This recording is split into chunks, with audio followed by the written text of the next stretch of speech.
नमस्कार। मैं हूं अनिल रॉयल। रॉयल बुलेटिन के यूट्यूब चैनल में आपका स्वागत है। मुजफ्फरनगर के कुछ ही राजनीतिक परिवार हैं जिन्होंने अपना राजनीति में एक मुकाम हासिल किया है। उन्हीं राजनीतिक परिवारों में एक नाम है हरेंद्र मलिक परिवार। 4 बार विधानसभा के सदस्य रहना अलग अलग विधानसभाओं से, और फिर राज्यसभा के सांसद बने। बेटे पंकज मलिक भी 2 बार विधायक बने, एक बार मुजफ्फरनगर की बगरा विधानसभा से और एक बार शामली से। पंकज मलिक कांग्रेस के बड़े नेताओं में शुमार हुए। अपनी मेहनत के बल पर चुनाव से पहले वो कांग्रेस छोड़कर समाजवादी पार्टी में शामिल हो गई। मुजफ्फरनगर की 6 विधानसभा सीटों में एक सीट पर समाजवादी पार्टी ने अपने सिंबल पर प्रत्याशी उतारा, और वो सीट थी मुजफ्फरनगर की चरथावल विधानसभा सीट। चरथावल विधानसभा सीट से समाजवादी पार्टी ने पंकज मलिक को अपना प्रत्याशी बनाया है। पंकज मलिक के चुनाव को लेकर इस जिले में राजनीतिक घमासान मचा हुआ है। हमारे साथ आज पूरी इन्हीं चर्चा करने के लिए हैं पंकज मलिक। मैं पंकज जी आपका स्वागत करता हूं। जी धन्यवाद। कैसे हैं पंकज जी? इस समय कहां घूम रहे हैं? पता लगा कि पूर्वांचल में पार्टी ने ड्यूटी लगा दी है।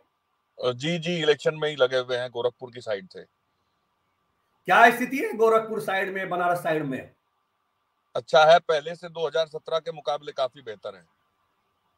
वहां पूर्वांचल में छठे सातवें राउंड में वोटिंग है, तो क्या भाजपा के वो जो क्लीन स्वीप था उसमें इस बार समाजवादी पार्टी कुछ परिवर्तन कर पाएगी?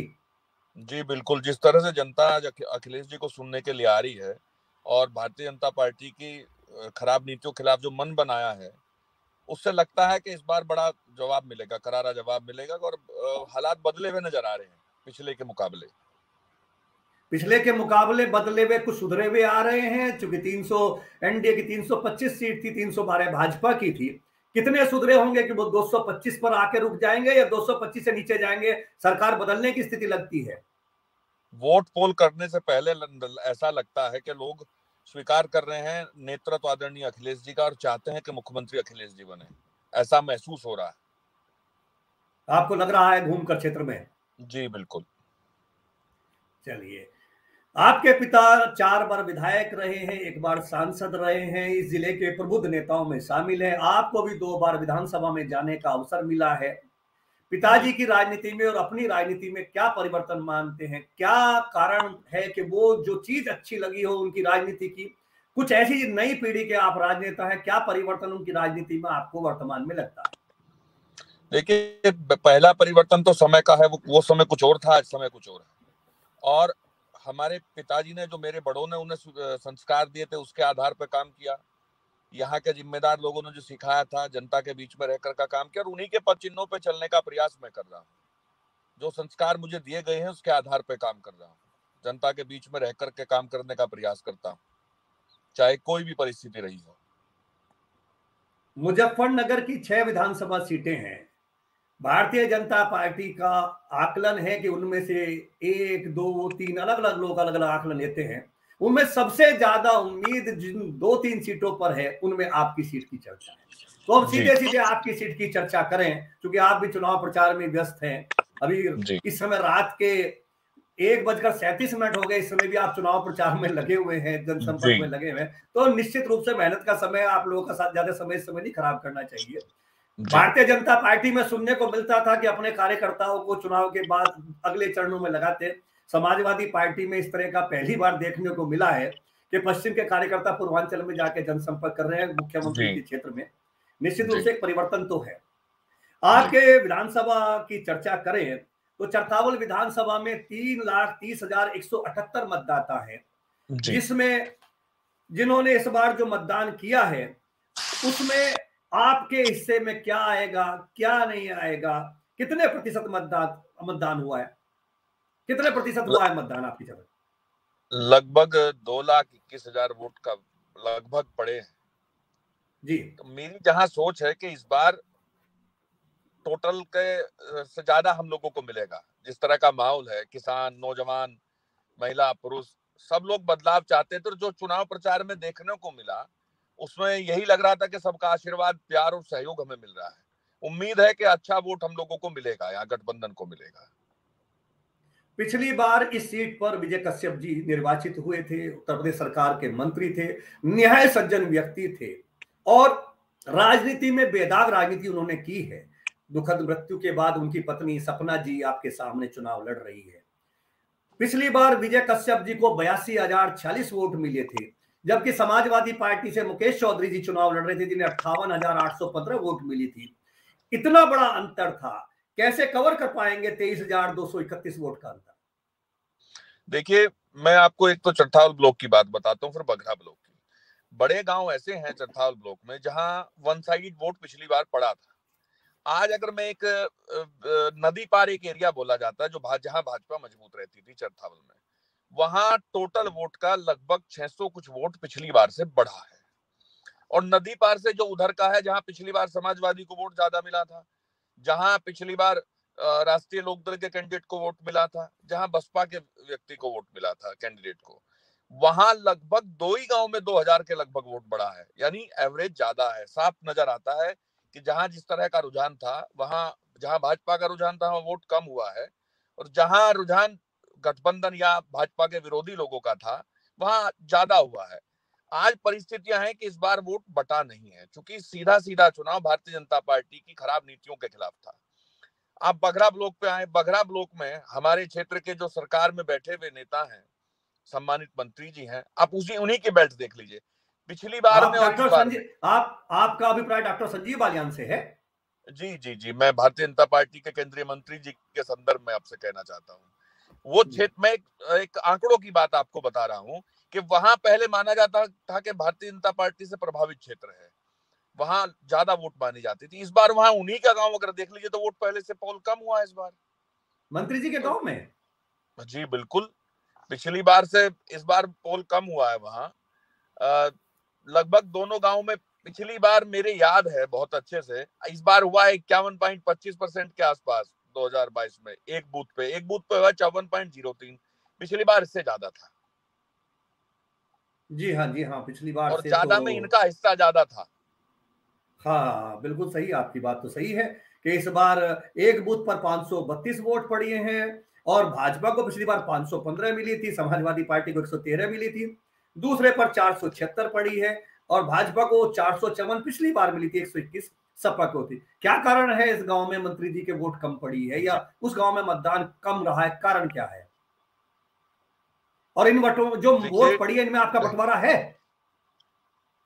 कहीं भी इस बार फर्जी मतदान नहीं हुआ, जैसा कि पिछली बार ऐसा महसूस होता था कि फर्जी मतदान हुआ है। लोगों ने, किसान ने, जनता ने अपने आप चुनाव लड़ा है। और ये क्षेत्र हमारा पुराना क्षेत्र है। हम लोगों को पहली बार नहीं, इससे पहले भी कई बार हम लोग यहाँ चुनाव लड़े हैं और चुनाव जीते भी हैं और हारे भी हैं। वो तो जनता का निर्णय होता है हार जीत तो।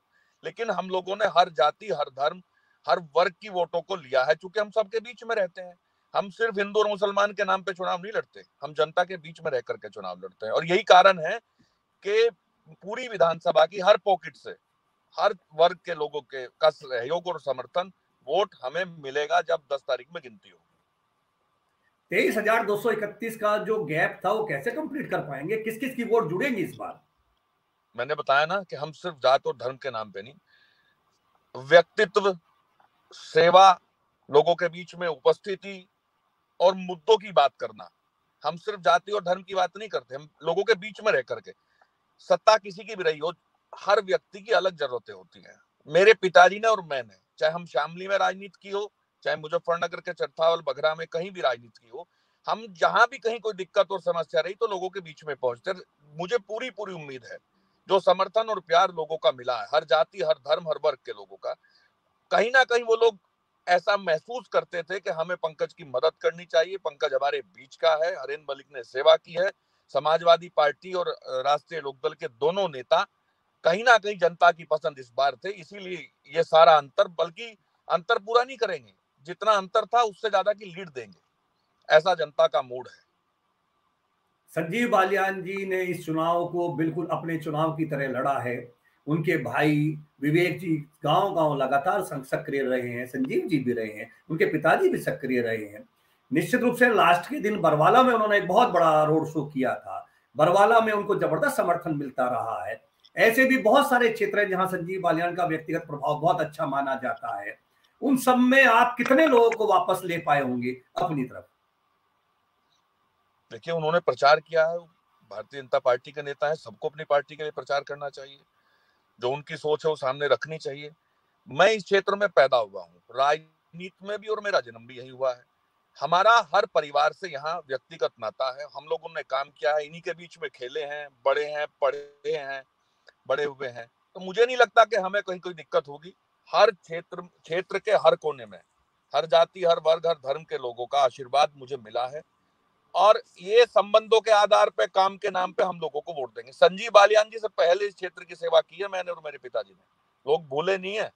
मैं फिर दोहरा रहा हूं, हम जात और धर्म के नाम पे नेता नहीं बने, हमने मेहनत की है, खून पसीना बहा करके काम किया। जैसे मजदूर किसान का एक नाता होता है, जिस तरह से वो मिलकर के काम करता है, इस तरह से हम लोगों ने इस क्षेत्र में मिलकर के काम किया है, पूरा परिवार लगा रहता है, हमने हमेशा काम किया है, और एक भी चुनाव एक्सीडेंटल नहीं जीते, हम मेहनत से जीते हैं। पहले एक संभावना थी 9 फरवरी की रात तक कि जो दलित मतदाता है, जो बसपा का मतदाता है, उसकी पहली चॉइस इस बार बसपा थी। पहले वो बहुजन समाज पार्टी के साथ इंटैक्ट नजर आ रहा था, उसका सेकंड ऑप्शन गठबंधन नजर आ रहा था। भाजपा के प्रति उसमें कोई सहानुभूति नहीं लग रही थी 9 तारीख को। लेकिन 10 तारीख को मतदान के दिन ये महसूस हुआ, जब हमारे क्षेत्र में, कि दलित मतदाताओं में भाजपा ने भी कुछ डेंट किया है, कुछ मत प्राप्त किए हैं। अलग अलग क्षेत्र में अलग अलग स्थितियां हैं, और दलितों की भाजपा को जो परिवर्तन हुआ है आखिरी दिन, मतदान के दिन, कारण कुछ भी रहा हो, उससे भाजपा को अपनी आसान्वित है। पिछली बार इस सीट पर नूर सलीम राणा चुनाव लड़े थे, 47,704 वोट उनको मिली थी, जो यदि कहीं ना कहीं टूटकर भारतीय जनता पार्टी की तरफ यदि इसमें से गया होगा, तो क्या आपके लिए दिक्कत नहीं होगी? देखिए, सीधा सा आंकड़ा है, इस बार भारतीय जनता पार्टी के खिलाफ माहौल था, कोई हवा नहीं थी। अगर कोई दूसरा जाति का वोट आता तो वो हवा के साथ चलता है, हवा थी गठबंधन की, लोगों में निराशा थी, चाहे दलित का बेटा हो, पिछड़े का बेटा हो, अगड़े का बेटा हो, हर आदमी चाहता है कि रोजगार मिले, रोजगार था नहीं, शिक्षा की अच्छे बंदोबस्त यहाँ हुए नहीं। यहाँ मिनिस्टर रहे हैं, चरथावल विधानसभा क्षेत्र मुजफ्फरनगर से मिला हुआ है, मुख्यालय के बराबर से जुड़ा हुआ है, कोई बड़ी यूनिवर्सिटी की स्थापना नहीं हुई, स्वास्थ्य के क्षेत्र में कोई काम नहीं हुआ। हर आदमी अब जागरूक है, हर मुद्दे को देखता है। हाँ, बसपा से निराशा लोगों को थी, लोगों को यह लग रहा था कि बसपा भारतीय जनता पार्टी की बी टीम बनकर के काम करी, इसलिए गठबंधन को इस बार समर्थन मिला है। और मैं पिछले चुनाव को 2017 के से अगर आंकड़ों की तुलना करूं, तो जितना वोट पिछली बार रालोद को मिला था, आपने अभी पीछे पूछा था कि किस तरह से अंतर पूरा होगा, लगभग 14,000 के आसपास वोट मिला था राष्ट्रीय लोकदल के प्रत्याशी को। वो वोट, उसके अलावा जो नूर सलीम जी को वोट मिला था, उसमें जो माइनॉरिटी का वोट था, वो वोट, इन सबको अगर जोड़ लिया जाए तो आप खुद देखेंगे गठबंधन आज कहां खड़ा है। और मैं ये बेवजह मतलब भाषण वाली बात नहीं कर रहा हूं, आंकड़ों के आधार पर बात कर रहा हूं। एक माहौल है हमारे क्षेत्र में, किसान बिरादरी में, मुसलमान में एक माहौल है, हिंदू और मुसलमान में, सब में, किसान बिरादरी में जो मेहनत कश लोग हैं उनमें भारतीय जनता पार्टी के खिलाफ का, और उसी के आधार पर लोगों ने वही सोच बना करके मतदान किया है। जहां तक मेरी समझ और सोच है, भाजपा के खिलाफ माहौल था और भाजपा के खिलाफ ही मतदान हुआ है। भाजपा तो जो चाहे आंकड़े जोड़ सकती है, अपनी 300 सीट भी बता सकते हैं, लेकिन इस बार सफाया है। चरथावल से शुरुआत है, मुजफ्फरनगर से शुरुआत है, और पूरे प्रदेश में जाकर के ये बहुत बुरी तरह से आज पिटने वाले हैं। जनता ने इन्हें नकार दिया है, मन बना लिया। लोकदल के प्रत्याशी का आपने जिक्र किया, 14,000 से ज्यादा उन्होंने वोट ली थी, सलमान जैदी साहब, वो तो इस बार भाजपा के नेता हो गए हैं, क्या उनका मतदाता उनके साथ गया है? मैंने आपको ये कहा है कि लोकदल के प्रत्याशी, सलमान जी का नाम मैंने नहीं लिया, वो लोकदल उनकी पहचान थी उस चुनाव में, इस बार वो भाजपा के नेता हो गए हैं। हाँ, तो वो तो ना इधर के रहे ना उधर के रहे। नहीं, जैदी साहब हैं तो क्या ऐसा कुछ रहा है आपके क्षेत्र में कि जैदी साहब के प्रभाव के वोट, चूंकि वहां ब्लॉक प्रमुख भी रहे हैं, सक्रिय रहे हैं, लोकदल के टिकट पे भी लड़े हैं, तो क्या ऐसा है कि उनकी वोट उधर गई होगी, भाजपा को मिली होगी? देखिए, इस बार जनता इतनी निराश और हताश थी भारतीय जनता पार्टी कुनीतियों के खिलाफ, उन्होंने किसी व्यक्ति को नहीं देखा। उन लोगों ने दोनों नेता, हमारे आदरणीय जयंत चौधरी और आदरणीय अखिलेश यादव जी के चेहरे में सबका चेहरा देख करके वोट दिया। इस बार सबको नकार दिया उन्होंने, उन दोनों खासतौर से हमारे क्षेत्र में याद है कि जिस तरह से राकेश टिकैत साहब जब किसान की आवाज को लड़ने का काम कर रहे थे, वो तो एक राजनीतिक संगठन है, किस तरह से एक एक किसान को, वो किसान जिसके घर में पैदा हुआ बच्चा सीमा पे सुरक्षा करने का काम करता है देश की, उन्हें आतंकवादी कहा गया किसान को, जब वो अपनी मांग कर रहे थे।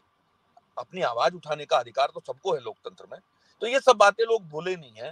जो व्यवहार किया गया हाथरस की बेटी को न्याय दिलाने के लिए, जिस तरह से आदरणीय जैन जी के साथ व्यवहार हुआ, जिस तरह से लखीमपुर में जब लोगों को कुचल दिया गया और अखिलेश जी निकलना चाहते थे अपने घर से, उन्हें निकलने नहीं दिया, ये सारी बातें किसान के, नौजवान के दिल में है, परेशान है, रहे हैं, दुखी रहे हैं, इसीलिए वो परेशानी ताकत बन करके लोकतंत्र के अधिकारों का प्रयोग करते हुए भाजपा की हैसियत बताने का काम जनता ने किया है। आने वाली 10 तारीख में पता चलेगा। भारतीय जनता पार्टी की एक और उम्मीद है लाभार्थी वर्ग। भारतीय जनता पार्टी ने खाद्यान्न बांटा है, गांव गांव बांटा है, सिलेंडर बांटे हैं, शौचालय बांटे हैं, आवास बांटे हैं। भाजपा ने उन पर फिर मेहनत भी की है। प्रधानमंत्री जी ने तो कहा भी है और नेताओं ने कहा है कि नमक खाया है तो उसका नमक का कर्ज अदा करो। आपके क्षेत्र में भी क्या भारतीय जनता पार्टी का लाभार्थी वर्ग भाजपा के लिए लाभदायक हुआ है? जब कोई राजा नमक के नाम पे वोट मांगता हो तो आप समझ सकते हैं कि मनोस्थिति उसकी कैसी रही होगी। अगर वो रोजगार दे दिए होते तो ये परिस्थिति ना होती, अगर वो महिलाओं को सुरक्षा दे देते तो ये परिस्थिति ना हुई होती, किसान को लाभकारी मूल्य दे देते तो ये परिस्थिति ना हुई होती। इन्होंने बड़े लंबे चौड़े आंकड़े कहे। सुरेश राणा मेरे साथ भी एमएलए ने, गन्ना मंत्री थे, उनसे अगर सिर्फ एक ही बात पूछ ले, पूरे प्रदेश पर न जाए, उनसे पूछ ले कि अपने जनपद और खास तौर से उनकी विधानसभा क्षेत्र के शुगर मिल का क्या हाल था। ये सिर्फ झूठ बोल करके पेट भरते रहे, आंकड़ा बनाते रहे, इन्होंने कुछ नहीं किया, इसलिए जनता ने नकार दिया। आपके क्षेत्र में लाभार्थी वाला कोई लाभ इनको नहीं मिल रहा है? जनता ये पूछती है कि आप नमक की बात तो करते हो, आप ये बताओ गरीबी खत्म करने का क्या किया आपने? कितनों के बच्चों की नौकरी लगी है ये बताओ? कोई कुटीर उद्योग चलाए हो, बच्चों को रोजगार का मौका मिला हो? कोई लाभार्थियों का, मैं कह रहा हूं ये नकार दिए गए। जब इन्होंने लैपटॉप पे जब आदरणीय अखिलेश जी का फोटो था उसका विरोध किया। अब नमक की थैली पे, नमक का मतलब आप समझते हैं, नमक की थैली पे फोटो लगा करके बांट रहे। और नमक चाहे किसी कोई लैपटॉप दे, चाहे कोई नमक दे, कहां से देते हैं? पैसा तो जनता का ही है। वो दूरगामी सोच थी आदरणीय अखिलेश यादव जी की कि बच्चों को अगर लैपटॉप मिलेगा तो उनकी जड़ें मजबूत होंगी, अच्छी शिक्षा उन्हें, आज की तकनीकी शिक्षा उन्हें मिलेगी, अच्छा काम कर पाएंगे, अच्छी तरह से पढ़ पाएंगे। ये नमक दे करके प्रचार करते हैं, समझ से परे है किस तरह की मनोस्थिति इनकी है, क्या सोचते हैं। अभी आपने कानून व्यवस्था का सवाल उठाया। एक परसेप्शन रहा है कि योगी आदित्यनाथ के राज में कानून व्यवस्था की, एनसीआरबी के डाटा क्या हो सकते हैं क्या नहीं हो सकते, विपक्ष के लोग मानने को इसको शायद तैयार नहीं होते, लेकिन सामान्य परसेप्शन रहा है कि योगी एंटी इनकम्बेंसी विधायकों के खिलाफ रही हो, सरकार के खिलाफ रही हो, सब कुछ रही है। लेकिन एक परसेप्शन, और खासतौर से पहले और दूसरे चरण में यह मुख्य रूप से प्रभावी था कि योगी आदित्यनाथ के राज में लॉ एंड ऑर्डर की स्थिति बहुत अच्छी थी। आप क्या मानते, क्या ऐसा था? देखिए, जहां तक मैं समझता हूं, जो अपराधी होता है उसकी कोई जात और धर्म नहीं होती। अपराधी अपराधी होता है। राजा का काम है कानून व्यवस्था को सही ढंग से चलाना। उनके चमचे या किसी भी तरह के लोग अगर उसे जात और धर्म, आपने कार्रवाई कर दी, अपराधी को मार गिराया, और आप जाति और धर्म का प्रचार करेंगे तो ये भी तो गैर कानूनी है ना, ये भी तो गलत है ना। जनता ईमानदारी चाहती है और इनके काम में पारदर्शिता नहीं थी। हम तो चाहते हैं कोई भी सूबे का मुख्यमंत्री हो, सब चाहते हैं कि उनके क्षेत्र की जनता सुरक्षित रहे, क्षेत्र सुरक्षित रहे। चूंकि अगर किसी को चिन्हित करके कार्रवाई की जाएगी तो कल नंबर हमारा भी आएगा। हम तो चाहते थे लेकिन ऐसा हो नहीं पाया। आप मुझसे ज्यादा आप जानते हैं, आप जनपद मुजफ्फरनगर, पूरी पश्चिम उत्तर प्रदेश की स्थिति को जानते हैं, किस तरह का काम यहाँ हुआ मुझसे बेहतर आप जानते हैं। चलिए पंकज जी, आपसे बड़ी अच्छी चर्चा चली। अगर ईश्वर ने आपको अवसर दिया इस क्षेत्र का प्रतिनिधित्व करने का, और जैसी आपकी उम्मीद है कि यूपी में सत्ता परिवर्तन होने जा रहा है, आपकी जो भी आपका आकलन है, यदि सत्ता परिवर्तन होता है और आपको इस क्षेत्र की जनता की तरफ से 10 मार्च को जो परिणाम होगा अनुकूल होगा, तो क्या आपकी ऐसी योजना होगी जो आपने अभी खामियां गिनाई है भाजपा की, तो क्या उम्मीद की जाए इस क्षेत्र की जनता से, क्या अपेक्षा होगी कि जो आप करना चाहेंगे अपने क्षेत्र में? अगर जनता का दिया हुआ आशीर्वाद फला, हम चुनाव जीते, जीत करके सरकार में आए तो अलग परिस्थितियां होंगी। हम लोग कानून का राज स्थापित करने का प्रयास करेंगे। जो भी जिम्मेदारी हमें मिलेगी उस दायित्व के अनुसार ईमानदारी के साथ लोगों के बीच में रह करके अपने काम में पारदर्शिता रखते हुए इस क्षेत्र के विकास के लिए, नौजवान के रोजगार के लिए काम करने का काम करेंगे। प्राथमिकता यही रहेगी कि हमारे क्षेत्र में जो स्वास्थ्य के क्षेत्र में बड़ी दिक्कत होती है, अगर हमें जितनी भी ताकत मिलेगी उस ताकत के हिसाब से हम लोग प्रयास करेंगे और कोशिश करेंगे कि कोई स्वास्थ्य के क्षेत्र में बड़ा काम यहाँ किया जाए, खिलाड़ियों के लिए कोई अच्छा काम किया जाए, और शिक्षा के क्षेत्र में प्राथमिकता रहेगी। और कानून व्यवस्था को सुदृढ़ करने का एक समाजवादी व्यक्ति इस बार दृढ़ संकल्पित है कि कानून व्यवस्था को सुदृढ़ करने का काम हम लोग करें। समाजवादी पार्टी पर आरोप मुख्य रूप से कानून व्यवस्था को लेकर सवाल उठते रहे हैं, विपक्ष हमलावर होता रहा है। ये निश्चित रूप से सरकार के प्रति अगर विरोध भी भाजपा के प्रति है तो सपा की सरकार लाने में लोगों को डर केवल यही लगता है कि कानून का राज वहां नहीं रह पाता। इस बार यदि ऐसा हुआ तो क्या आप उम्मीद करते हैं कि कुछ इस बार कानून व्यवस्था को लेकर बेहतर स्थिति नजर आएगी?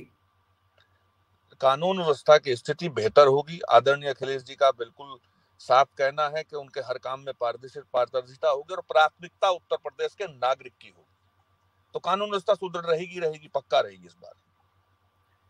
चलिए पंकज जी, आपने अपने व्यस्त समय में समय दिया, इसके लिए बहुत बहुत धन्यवाद। आपके लिए शुभकामनाएं। बाकी तो क्या होगा 10 मार्च को जनता बताएगी। हरी इच्छा बलवती, क्षेत्र की जनता की इच्छा बलवती। आपका बहुत बहुत धन्यवाद जी। धन्यवाद। तो ये थे हमारे साथ पंकज मलिक, जो बगरा चरथावल क्षेत्र से चुनाव लड़ रहे हैं। इनके दावे आपने सुने, इनकी गणना आपने सुनी। जीत किसकी, हार किसकी, ये तो 10 मार्च को पता होगा। आपने बंद कर दी है। ये जीतते हैं तो क्या निश्चित रूप से जो ये वायदे करते हैं वो क्षेत्र की जनता के लिए वो फलीभूत होंगे। क्षेत्र में विकास होगा, कानून का राज होगा। हम तो एक नागरिक के रूप में कल्पना करते हैं कि ऐसा ही होगा। इन्हीं शब्दों के साथ जय हिंद, जय भारत, नमस्कार। जी नमस्कार।